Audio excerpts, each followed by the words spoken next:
चिपको आंदोलन उत्तराखंड में 1973 में शुरू किया गया ऐतिहासिक पर्यावरण आंदोलन।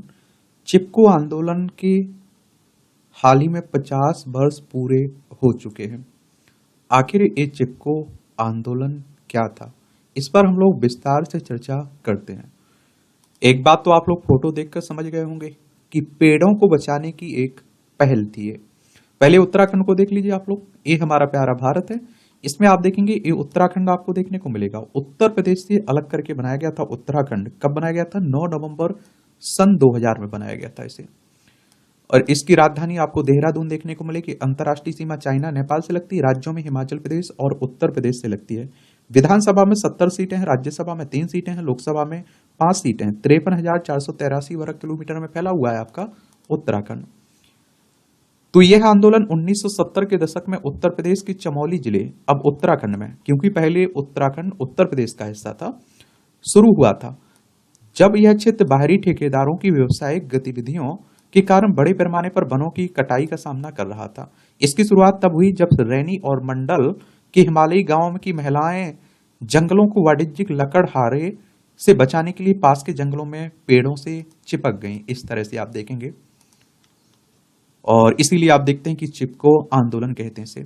इस आंदोलन का नाम चिपको वृक्षों के आलिंगन के कारण पड़ा, क्योंकि आंदोलन के दौरान ग्रामीणों द्वारा पेड़ों को गले लगाया गया और वृक्षों को कटने से बचाने के लिए उनके चारों ओर मानवीय घेरा बनाया गया। और इसकी सबसे बड़ी जीत लोगों के वनों पर अधिकारों के बारे में जागरूक करना तथा यह समझना था कि कैसे जमीनी स्तर पर आप देखेंगे सक्रियता पारिस्थितिकी और साझा प्राकृतिक संसाधनों के संबंध में नीति निर्माताओं को निर्माण को प्रभावित कर सकती है। और इसे वर्ष 1980 में 30 डिग्री ढलान से ऊपर और 1000 MSL माध्य समुद्र तल से ऊपर के वृक्षों की व्यावसायिक कटाई पर प्रतिबंध को प्रोत्साहित किया।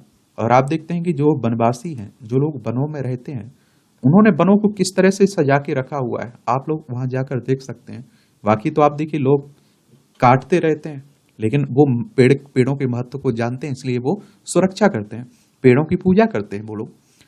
प्रमुख हस्तियों की बात करें, इसमें नेता बात करें तो चंडी प्रसाद भट्ट, वह एक गांधीवादी सामाजिक कार्यकर्ता और पर्यावरणविद थे जो आंदोलन के शुरुआती चरण के दौरान सक्रिय थे। उन्होंने दसौली ग्राम स्वराज मंडल नामक एक संगठन की स्थापना की। इसने आंदोलन को आकार देने और निरंतर वनों की कटाई के विरुद्ध ग्रामीणों को एकजुट करने में महत्वपूर्ण भूमिका निभाई। एक नाम था सुंदरलाल बहुगुणा। वे अहिंसा और समाजवाद के गांधीवादी दर्शन से प्रेरित थे। उन्होंने स्थानीय समुदायों को संगठित करने और वनों के महत्व के बारे में जागरूकता प्रसार करने में महत्वपूर्ण भूमिका निभाई थी। उनके प्रयास लोगों को संगठित करने में सहायक थे। गौरा देवी, तो वह एक ग्रामीण महिला थी जो पितृरोध का प्रतीक बन गई थी। उन्होंने रैनी गांव में महिलाओं के एक समूह का नेतृत्व किया जिन्होंने लकड़हारों का सामना किया और पेड़ों को शारीरिक रूप से गले लगाया, और जिससे पेड़ों की कटाई को प्रभावी रूप से रोका जा सके।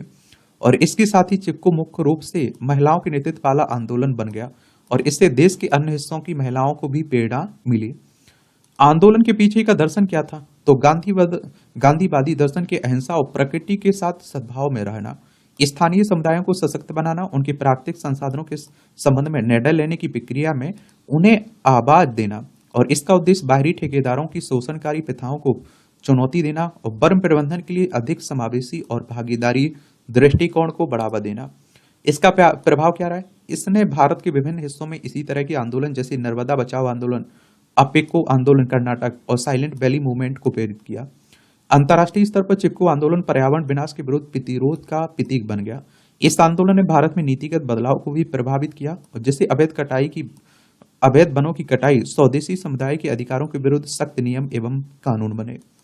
और इसे वनों के संरक्षण हेतु महिलाओं की सामूहिक लामबंदी के लिए अधिक याद किया जाता है, जिन्होंने सामाजिक स्थिति के विगत दृष्टिकोण में परिवर्तन लाया। 2024 में चिपको आंदोलन की प्रासंगिकता, तो यह आंदोलन पर्यावरण चुनौतियों से निपटने के दौरान प्रेरणा का स्रोत और सामाजिक कार्रवाई के सामर्थ्य की याद दिलाता है। अभी आप देखिए जिस तरह से वन काटे जा रहे हैं, वनों का विनाश हो रहा है, और जिस तरह से हम लोग देखिए जलवायु परिवर्तन का प्रभाव देख रहे हैं, वायु प्रदूषण आप देख रहे हैं, इनसे आप देखते हैं कि उस समय सोचिए कि इतने सालों पहले आप देखते हैं कि लोग जागरूक थे, पेड़ों का महत्व जानते थे। और मैं तो यहाँ तक कह देता हूँ कि हमारे जो फेफड़े हैं ना, उसका एक हिस्सा पेड़ है, वो कार्बन डाइऑक्साइड लेते हैं, वो ऑक्सीजन हमें देते हैं, एक चक्र चलता रहता है।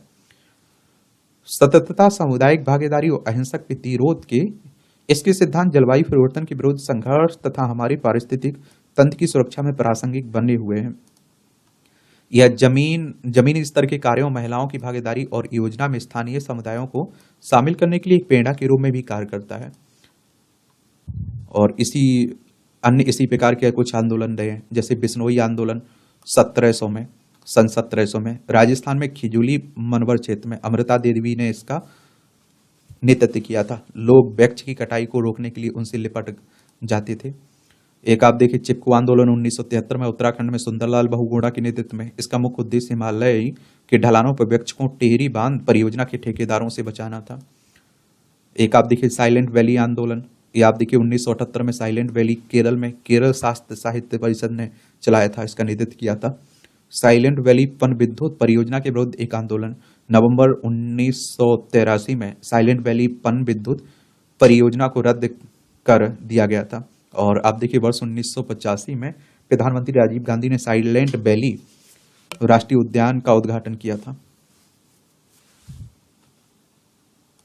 एक आप देखेंगे अप्पिको आंदोलन, ये 1982 में 1982 में झारखंड के सिंहभूम जिले में करीपोझा नदी में आदिवासियों ने चलाया था। प्राकृतिक वन के स्थान पर सागौन के बागान लगाने की सरकारी योजना के विरुद्ध सेव आर्य मूवमेंट, ये आप देखिए 2019 में मुंबई में आर्य राष्ट्रीय उद्यान में मेधा पाटकर, अरुंधति रॉय और विभिन्न गैर सरकारी संगठनों ने चलाया था। मुंबई मेट्रो लिमिटेड परियोजना के लिए आर्य कॉलोनी में पेड़ों की कटाई के विरुद्ध सेव देहिंग पटकाई, ये नवंबर 2019 में देहिंग पटकाई वन्यजीव अभ्यारण्य असम में रोहित चौधरी, आदिल हुसैन, रणदीप हुड्डा और जोई जादव पाएंगे। देही पटकाई अभ्यारण्य में खनन की अनुमति देने के राष्ट्रीय वन्यजीव बोर्ड के फैसले के विरुद्ध एक आंदोलन था। सेव सुंदरवन तो 2019-20 में सुंदर पश्चिम बंगाल में चला था। ये ऑल असम स्टूडेंट यूनियन तथा ऑल असम मटक यूथ स्टूडेंट यूनियन ने चलाया था। ये मई 2020 में चक्रवात अम्फान के बाद सुंदरवन बैंगो वन के खतरों के बारे में जागरूकता बढ़ाने के लिए एक अभियान था ये। तो इस तरह से आप देखेंगे ये कहानी आपके चिपको आंदोलन की। इस तरह के आंदोलन मूवमेंट के बारे में एक सामान्य जानकारी आपको रहनी चाहिए, मुझे लगता है।